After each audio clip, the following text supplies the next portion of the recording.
Hi everyone. Today we're going to explore 7 powerful built-in effects in After Effects that will help you create clean, modern, and slightly vintage Vox-style animations. These techniques require no plugins. Everything is done using native AE tools. So let's get started.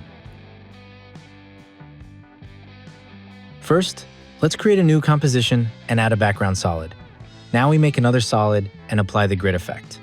The grid effect is simple but extremely effective for creating structure and visual rhythm. It instantly gives your background a documentary or editorial look, which is a core element of Vox-style animations. Vox often uses grids and subtle lines to guide the viewer's eye, frame elements, and make the layout look intentional.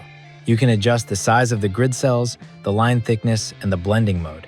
Even a very light grid at low opacity can make your scene look more professional and graphic.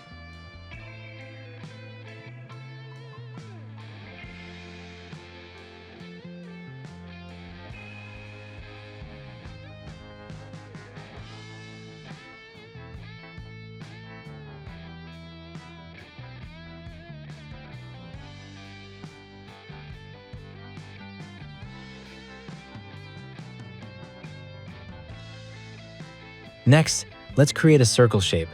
I'm choosing a soft blue color that complements the background without creating harsh contrast. Now we apply Roughen Edges. This is a fantastic effect for breaking up the perfectly clean digital look. Instead of a mathematically perfect circle, Roughen Edges introduces tiny irregularities that make the animation feel more handmade, textured, and organic. You can increase the border value for more distortion, or change the edge type to create variations between soft, rough, or cutout looks. We'll also apply Roughen Edges to our grid. This creates tiny gaps and imperfections in the lines, giving the background a slightly worn, analog feel, almost like printed paper, with uneven ink distribution. This subtle imperfection adds charm and makes the scene visually richer.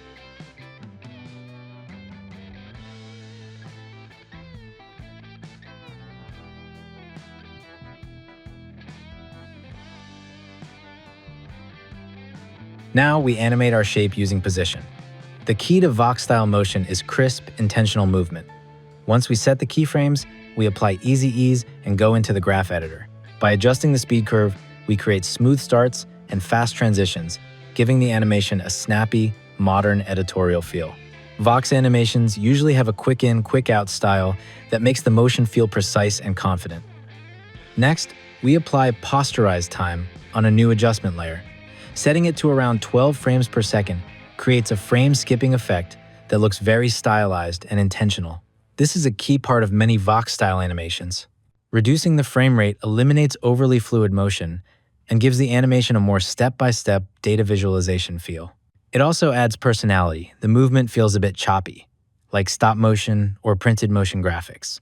This effect is especially useful when you want your shapes, icons, or text to feel more editorial and less like smooth cartoon motion. Now we add another adjustment layer and apply noise.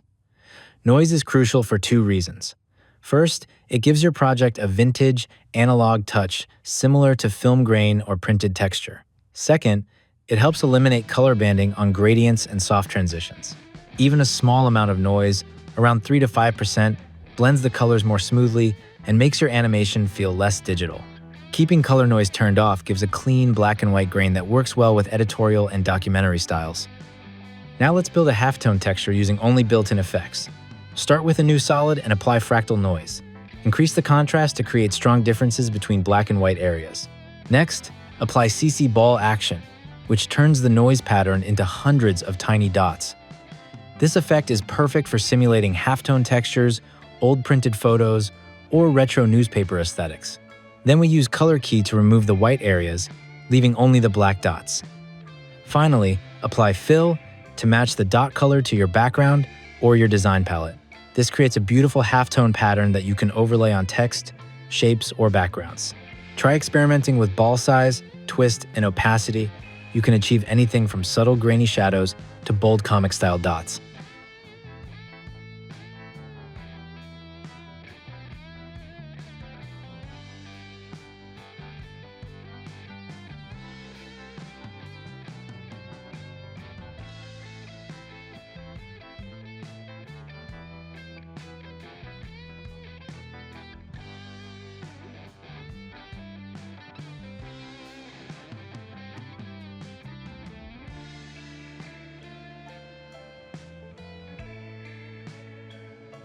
Next, let's bring in an image and apply chromatic aberration. This effect slightly separates the red, green, and blue channels, creating a colorful distortion around the edges of the image. Chromatic aberration is great for adding digital character, making your footage feel modern, stylized, or slightly glitchy. This effect works perfectly for documentary edits, tech visuals, or scenes where you want the image to feel imperfect and electronic. You can push the values for a stronger glitch look or keep it subtle for gentle edge color shifts. Another fantastic effect for media is exposure. This increases the brightness of the highlights and can create a washed-out, high-contrast look. When used carefully, exposure can make your image or video look like old film footage, overexposed photography, or analog documentary clips. It's especially useful for stylized scenes, flashback moments, and historical visuals. It can also help unify mismatched footage by giving everything the same bright, washed style. And that's it. These 7 effects, grid, roughen edges, posterize time, noise, halftone dots, chromatic aberration, and exposure can dramatically upgrade your motion design and help you create beautiful Vox-Style animations without any plugins at all. If you enjoyed this tutorial, don't forget to like the video and subscribe to the channel for more After Effects tips and animation techniques.